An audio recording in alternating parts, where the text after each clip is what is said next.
yaliwahi kutokea au umewahi kuyafanya haya.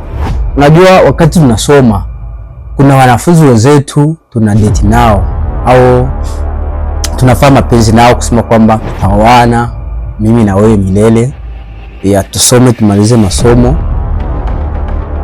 kishamaliza masomo tutakuja kuoana. Wengi wanapata deception nyingi sana, wengi wanapata usaliti wa kimapenzi, na wengi ni kama wanajirudisha nyuma. Unaweza kuwa una focus kwenye masomo lakini ukajikuta unaingia kwenye ingine dunia ya mapenzi, unajua kwamba utapata tabu, na shuleni uto focus kama ilivyo, utaanza focus kwenye mapenzi.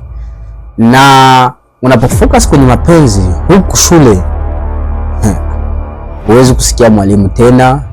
Mwalimu atakuona kama umebadilika, na wewe kabisa utajiona kwamba nimebadilika sana.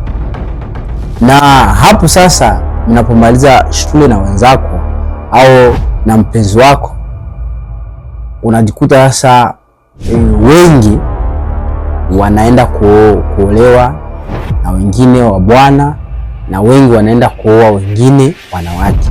Hayo yanatokea, hiyo deception inatokea kwa wanafunzi sana.